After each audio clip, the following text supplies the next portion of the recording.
सिद्धार्थ के जीवन में नगर दर्शन के बाद जो प्रश्न उठे थे, वे केवल मन के भाव नहीं थे, वे उनकी जागृत चेतना की पुकार थे। एक राजकुमार जो ऐश्वर्य और सुख सुविधा से घिरा था, अब सत्य की खोज में निकलने वाला था। यह केवल त्याग नहीं था, यह था महाभिनिष्क्रमण, स्वयं को समस्त मानवता के दुख से जोड़ने का एक ऐतिहासिक आरंभ। नगर भ्रमण के 4 दृश्य, बुढ़ापा, रोग, मृत्यु और संन्यास, ने सिद्धार्थ को भीतर तक झकझोर दिया। उन्होंने सोचा, क्यों जन्म लेकर मनुष्य दुख भोगता है? क्या जीवन का उद्देश्य केवल भोग है या कोई परम सत्य भी है? महल की भव्यता अब उन्हें एक बंधन लगने लगी। वे यशोधरा और पुत्र राहुल से प्रेम करते थे, पर अब संसारिक मोह उन्हें रोक नहीं पा रहा था।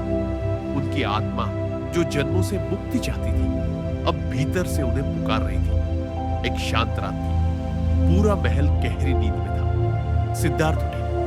उन्होंने राहुल और यशोधरा को सोते हुए देखा। राहुल के सिर पर हाथ फेरा और कहा, राहुल, जब तू बड़ा होगा तब तुझे यह समझ आएगा कि तेरा पिता केवल तेरा नहीं, समस्त संसार का था। अपने प्रिय घोड़े कंधक पर चढ़कर और सेवक चंदा के साथ सिद्धार्थ महल की सीमा पार कर गए। वे बढ़े शरीर से नहीं, आत्मा से साधक बनने के लिए। राजकुमार सिद्धार्थ ने नदी पार की और एक वन में जाकर अपने सिर के बाल कटवाए। उन्होंने अपने राजसी वस्त्र त्याग दिए और सन्यासी वेश धारण किया। वहीं उन्होंने चंदा और घोड़े कंथक को लौटाया।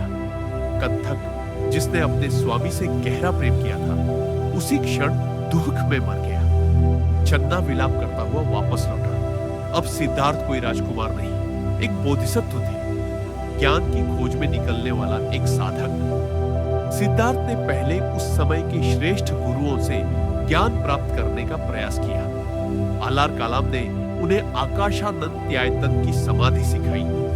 फिर वे उद्रक रामपुत्र के पास गए, जिन्होंने नेव संध्या नासंध्यायतन की शिक्षा दी।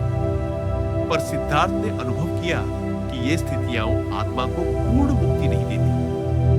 उन्होंने दोनों गुरुओं को प्रणाम किया और आगे बढ़ गए। वे गया के निकट उर्वेला वन में पहुंचे।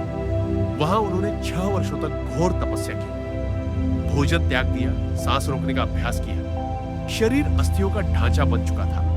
लोग कहते, यह कोई आर्षी नहीं, ये तो मृतक जैसा दिखता है। पर सिद्धार्थ सोचते, जब तक शरीर का दमन नहीं होगा, आत्मा जागृत नहीं हो सकती। एक दिन सिद्धार्थ नदी में स्नान करने गए, लेकिन उनका दुर्बल शरीर बहने लगा। उन्हें अनुभव हुआ, यह आत्म पीड़ा ज्ञान का मार्ग नहीं, मृत्यु का मार्ग है। तभी एक ग्वालिन सुविज्ञा ने उन्हें खीर का भोग दिया। यह 6 वर्षों के बाद उनका पहला आहार था। आसपास के तपस्वी सोचने लगे कि सिद्धार्थ तप का त्याग कर चुके हैं, पर वे नहीं जानते थे, अब बोधि का प्रकाश प्रकट होने वाला था। इस अनुभव से सिद्धार्थ को बोध हुआ, न तो भोग का मार्ग उचित है, न ही कठोर तप का। सच्चा मार्ग है मध्यम मार्ग, जो संतुलन और आत्मज्ञान की ओर ले जाता है। यही विचार आगे चलकर बौद्ध दर्शन का मूल बना। अब सिद्धार्थ ने संकल्प लिया, जब तक मैं परम सत्य को न जान लूं, मैं इस स्थान को नहीं छोड़ूंगा, चाहे जीवन ही समाप्त क्यों न हो जाए। वे गया में एक पीपल वृक्ष के नीचे ध्यानस्थ हो गए, जिसे आज बोधि वृक्ष कहा जाता है। यह अध्याय केवल एक राजकुमार के संन्यास की कथा नहीं है। यह मानव आत्मा की उस यात्रा का आरंभ है, जहां व्यक्ति मोह, भय और भ्रम को त्याग कर केवल सत्य और करुणा के लिए जीता है। गौतम बुद्ध ने केवल गृह नहीं छोड़ा, उन्होंने भीतर के बंधनों को भी त्यागा। और यही त्याग बना आत्म जागरण का मार्ग, जो आज भी विश्व को प्रकाश देता है।